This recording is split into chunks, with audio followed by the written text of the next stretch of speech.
ተመልካቾቻችን አሁን የደረሰን ዜና አለ። ህዝባዊ ወያኔ ሓርነት ትግራይ በአፋር ክልል በሚገኘውና ሐራ መሬት ላይ በሰፈረው የትግራይ ታጣቂዎች ቡድን ላይ ጥቃት መክፈቱ ተገለጸ። በርካታ ቀበሌዎችን መቆጣጠሩን የሚገልጹ መረጃዎች እየወጡ ነው። የአፋር ክልል መንግስት 6 ቀበሌዎች በህወሓት ታጣቂዎች በወረራ መያዛቸውን የሚገልጽ መረጃ ይፋ ማድረጉም ተመልክቷል። አቶ ጌታቸው ረዳ በግል የማህበራዊ መድረክ ገጻቸው ላይ የህወሓት ታጣቂዎች ጥቃት መክፈታቸውን በይፋ ገልጸዋል። የደረሱልን ጥሪ በሚመስል መልኩ ለአብይ አህመድ ሰራዊት እንደዚሁ ጥሪ ማድረጋቸውም ተመልክቷል። በአፋር ክልል ህወሓት ጥቃት ሰንዝሯል። የተለያዩ መረጃዎች እየወጡ ይገኛሉ።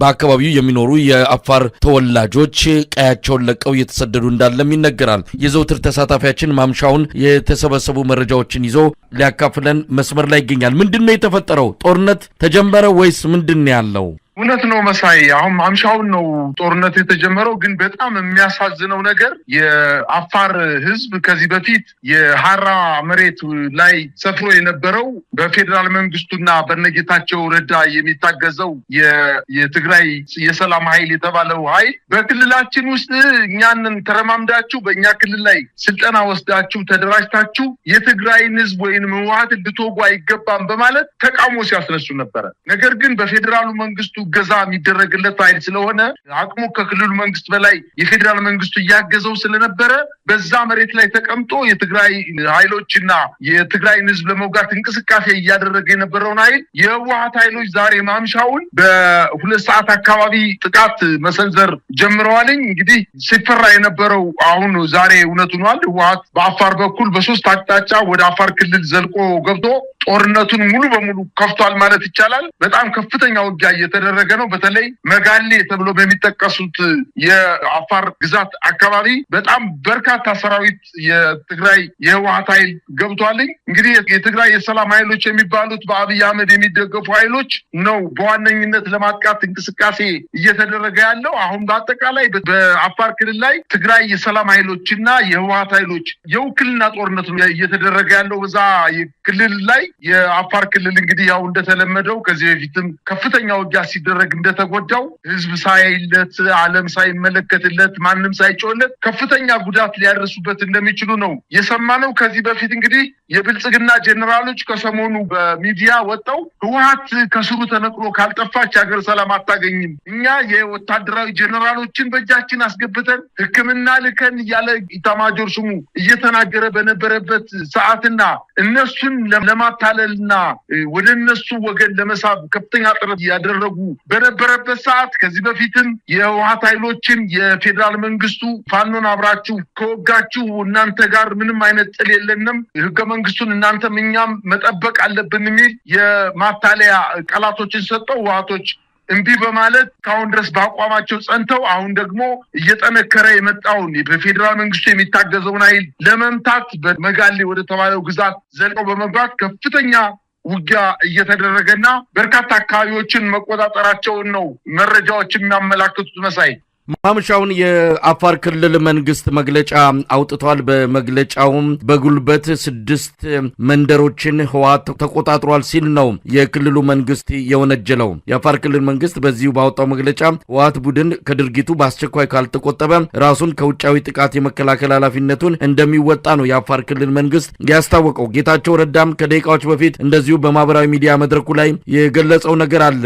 የህወሓት ጦር አፋር ድረስ ዘልቆ ጦርነት መክፈቱን በመግለጽ ዋና ተጠያቂዎቹ ፍሳ ማንጁስና ዮሐንስ ሜዲድ እንደሆኑ አመልክቷል። ህወሓት የፕሪቶሪያውን የሰላም ስምምነት በይፋ ጥሶ የአፋር ህዝብ ላይ ግልጽ ጦርነት ከፍቷል የሚል ነው። እስካሁን ከህወሓት በኩል የተሰጠ መግለጫ የለም። ታጣቂዎቹ ግን በአፋር ክልል ሐራ መሬት በሚታወቀውና በአብይ አህመድ የፖለቲካና የወታደራዊ ድጋፍ የሰለጠኑና የተወረወሩ ወደ ትግራይ ክልል በመግባት ህወሓት ላይ ጥቃት እንዲፈጽሙ የታቀዱ ኃይሎችን እየመሩ የሚገኙ እንደሆነ ይታወቃል። በዙ 23 በዲሽቃ በሞርታርና በሌሎች ከባድ መሳሪያዎች የታገዘ ያወገዘ ጥቃት ነው ህወሓት ፈጸመ የተባለው። ምናልባት ይሄ ጦርነቱ ተጀመረ ወደሚል ድምዳሜ ሊያደርስ ይችል ይሆን? እንደዚህ አይነት አንዳንድ ግጭቶች ነበሩ የሚተኮስ ከዚህም ከወዲያ ወዲህ አንዳንድ የተኩስ ልውውጦች ከዚህ በፊትም ነበሩ። ከዛ የተለየ ነው ማለት እንችላለን እንዴ? መሳይ በጣም በትግራይ አሁን እኮ በአፋር ክልል ላይ ረጅም ስፋት ያለው የመጋሌ የሚባለውን አውራጃ ነው ህወሓት ኃይሎች ወደ ውስጥ ዘልቀው በመግባት በተለይ በሰላም ኃይል በሚባሉት የትግራይ የተገነጠሉ እና ጌታቸው ረዳ የሚመራቸውና በአጠቃላይ በፌዴራል መንግስቱ ድጋፍ የሚሰጣቸው ኃይሎችን ነው በዋነኝነት ለማጥቃት እንቅስቃሴ ያደረጉት። ከዚህ በፊት እንደሚታወቀው መሳይ የአፋር ክልልም ይሁን የስምረት የሚባለው ፓርቲ ጌታቸው ረዳ የሚመራው ስምረት የሚባለው ፓርቲ መግለጫ ቢሰጡ ከነሱ ቁጥጥር ውጭ ነው። ምናልባት እነሱ በሞራልም በሀሳብም ድጋፍ ሊሰጡላቸው ይችላሉ እንጂ ይሄንን ኃይል በዋነኝነት እያደራጀ ያለው የፌዴራል መንግስቱ በሰሜን አካባቢ ህብረተሰቡ በሰላም እንዳይኖር በጦርነት ለረጅም ጊዜ እርስ በርሱ እየተሻኮተ እንዲኖር ለማድረግና በመሀል ሀገር ያለውን የፖለቲካ ወንበሩን አስጠብቆ ለመቀጠል በሰሜን አካባቢ ያሉ ኃይሎችን እርስ በርሳቸው በማጋጨት ከፍተኛ የሆነ ሴራ ጠንሶ እንቅስቃሴ እያደረገ እንደሆነ አሁን የህወሓት ኃይሎች እየገባቸው ይመስለኛል። መሳይ በታስታውስ ከሆነ በፕሪቶሪያ ላይ ስምምነት ከተደረገ በኋላ የህወሓትና የፌዴራል መንግስቱ ስምምነት አድርገው በተፈራርመው እንደተመለሱ ትጥቃቸውን በተወሰነ ጊዜ የመጀመሪያ የነፍስ ወከፍ መሳሪያቸውን ያወርዳሉ። ከዛ በኋላ ደግሞ የቡድን መሳሪያዎች እና ከባድ መሳሪያዎችን ያስረክባሉ የሚል ስምምነት ከሰጡ በኋላ የተደራዳሪው የፌዴራል መንግስቱን ወክሎ የተደራደረው ሬድዋን ሁሴን እኛ ከሌሎች ክልሎች በተለየ ሁኔታ የነፍስ ወከፍ መሳሪያና የቡድን መሳሪያዎችን አናስወርድም፣ የትግራይ ህዝብ ራሱን መጠበቅ ስላለበት ብሎ ወደ እነሱ ለመሳብ ከፍተኛ ጥረት አድርጎ ነበር።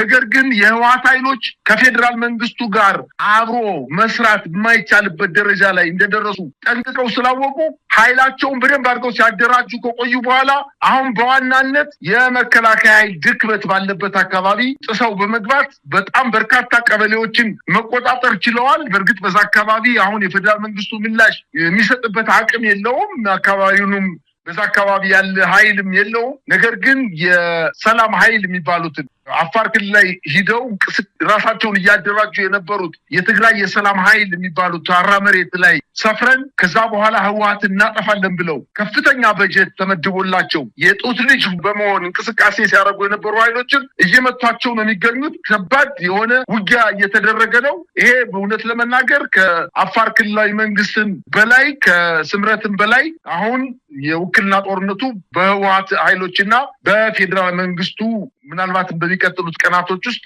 ተስፋፍቶ ሊቀጥል እንደሚችል ነው መረጃዎች የሚያመላክቱት። መሳይ ሰሞኑን የአብይ አህመድ ጀነራሎች ዳርዳር እያሉ እንዳለ ጦርነት ሊጀመር እንደሚችል በሚያስተላልፏቸው መልእክቶች፣ በዛቻዎቻቸው፣ በተለያዩ እንቅስቃሴዎቻቸው ጦርነት በዛ አካባቢ ሊኖር እንደሚችል በተለይ ከትግራይ ኃይሎች ጋር እንደሚኖር ተገልጿል። ህወሓትም ይህንን አስመልክቶ የፌዴራል መንግስቱ ዝግጅት እያደረገ እንደሆነ ከትላንት በስቲያ ባወጣው መግለጫም አስታውቋል። ስለዚህ የጦርነት ዳመና አንዣቧል። አንድ በሰብአዊ መብት ላይ የሚሰራ ተቋም እንደዚሁ በሁለቱ ኃይሎች መሃል ያለው ፍጥጫ ወደ ጦርነት ሊያመራ ከጫፍ ደርሷል ሲል አስታውቆ ነበር። ያ እንግዲህ አሁን ለይቶለት ጦርነቱ ፈንድቷል ማለት የሚቻልበት ደረጃ ላይ የደረሰ ይመስላል። አንዳች ለውጥ ካልመጣ ዓለም አቀፍ ተቋማት፣ ዓለም አቀፍ ተጽዕኖ የሚፈጥሩ መንግስታት ጣልቃ ካልገቡ በስተቀረም በሁለቱ ኃይሎች መሃል ጦርነት መጀመሩን የሚያሳይ ፍንጮች እየታዩ ነው። የፌዴራል መንግስቱ በቀጥታ ዘው ብሎ ሊገባበት እንደሚችል ምንም ጥርጥር የለውም። ይህን ተከትሎ ሌሎች አካላትም እንደዚሁ በጦርነቱ ላይ እጃቸውን አስገብተው አጠቃላይ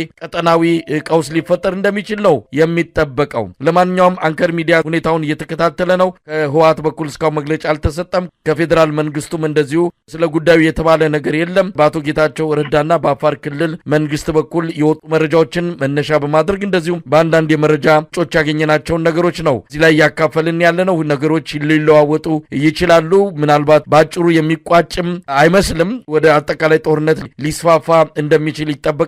እንግዲህ ነገሮችን በጥንቃቄ መመልከት የሚገባ እንደሆነ ነው እንግዲህ በተለያዩ ወገኖች አስተያየቶች እየተሰጡ ያሉት። እንግዲህ ሁኔታውን እንከታተላለን። የአፋር ክልል መንግስት በጉዳዩ ላይ የሰጠው መግለጫ አለ። ወደ 2 ሰዓት ከምሽቱ አካባቢ ጥቃት ተሰንዝሮብናል፣ ብዙ ሰዎች ተጎድተዋል፣ በአፋር አርብቶ አደሮች ላይ ነው ጥቃቱ የተሰነዘረው የሚል ነው። ህወሓት ይሄድ ዜና እስከምናስተላልፍና መረጃውን አጠናቅረን ለህዝብ እስከምናቀርብበት ሰዓት ድረስ ስለ ጉዳዩ የተናገረው ወይም ያስተላለፈው ይፋዊ መግለጫ የለም። እንከታተላለን። በጣም ነው ማመሰግንን። እኔም አመሰግናለሁ።